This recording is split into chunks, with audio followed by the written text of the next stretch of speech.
একটা মানুষে তার একটা কাপড় রাখে নাই শরীরে, এত বড় বড় পাথর দিয়ে তারে নিক্ষেপ করে।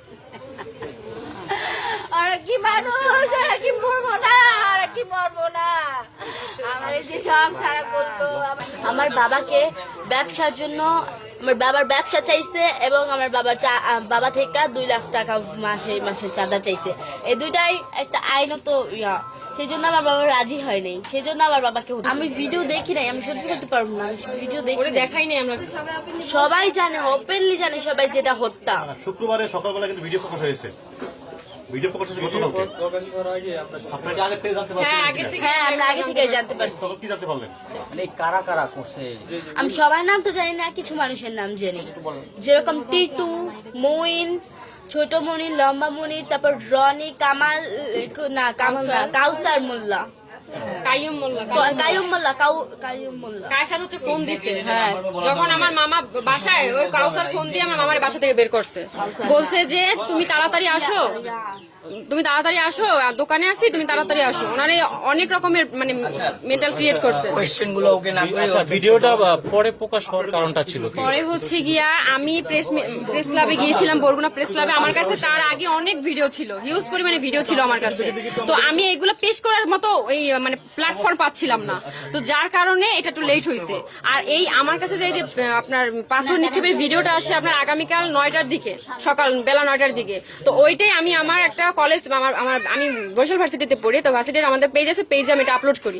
আপলোড করার পরে এটা অনেকটা মানে 1 ঘন্টা না 1.5 ঘন্টার মধ্যে এটা সবাইকে ছড়াই যায়। হ্যাঁ হ্যাঁ, এটা প্রকাশ হয়েছে কালকে। কারণ আর এর আগেও আমার অনেকগুলো ফুটেজ ছিল, সিসিটিভি ফুটেজ আছে 7টা। সেটা হচ্ছে গিয়ে আপনার ওই যে আমার মামার সাথে যখন অফিসে বসে কথা হয়, আমার মামারে তখনই তারা ওইখানে বসে মারামারি শুরু করছে। শুরু করার পরে আমার মামার টানা হিস্ট্রা করে বাইরে নিয়ে আসছে এবং ঈদ দিয়ে মাথা থাতলাই দিছে। আর এখানে একটা শুট করা হয়েছে আমার মামা, এটা কিন্তু এটা করা হয় নাই। হ্যাঁ হ্যাঁ, বন্ধুত্ব ছিল। এই যে মুবিন উনি, হ্যাঁ মুহিন, উনি হচ্ছে গিয়া ওনার যে বাসার খাটটা পর্যন্ত আমার মামা কিনে দিচ্ছে। আর তারপর হচ্ছে গিয়া আপনার বাজার করে দিত, তারপর চালাইতো আমার মামা, আমার মামা ওদের চালাইতো। এত বড় একটা ঘটনা ঘটেছে, এর ভিতরে কোনো ধরনের প্রবলেম হয়েছিল কিনা? বা প্রবলেম বলতে আমি বলছি 2020 থেকে 25 সালে এই 5টা বছর আমার মামা অনেকটা ডেভেলপ করে তার ব্যবসায় এবং অনেক ভালো ছিল আলহামদুলিল্লাহ। তার সন্তান ওয়াইফ নিয়ে অনেক ভালো ছিল, ভালোই দিন কাটতেছিল এবং সে একটা লাক্সারি লাইফ বিলং করতেছিল। তো ওইটা তার বন্ধুদের এটা সহ্য হচ্ছিল না যে ও এত ভালো, তাহলে আমরা এরকমের কেন, তাহলে তার মানে আমাদের কিছু একটা করতে হবে। কারণ মানুষ তো লোভে পড়ে সবকিছু করে, এই জন্য ওরা লোভে পড়ে আমার মামার এই কাজটা করছে। আমার মামারে বলছে যে হয় তুমি তোমার মেন এই যে সোহানা মেটালটা আমাদের দিয়ে দাও, আর যদি তুমি সেটা না করো তাহলে প্রত্যেক মাসে আমাদের 2 লক্ষ টাকা করে তোমাকে দিতে হবে। এখন আমার মামা বলছে যে আমি কষ্ট করে এগুলো সবকিছু আমার নিজের পরিশ্রম দিয়ে এগুলো করছি আমার বাচ্চাদের ভবিষ্যৎ গড়ার জন্য, আমি তোমাদের কেন শুধু শুধু 2 লক্ষ টাকা চাঁদা দিতে যাবো। হুমকি দিছে আমার মামার ডিরেক্ট, একদম ডিরেক্ট।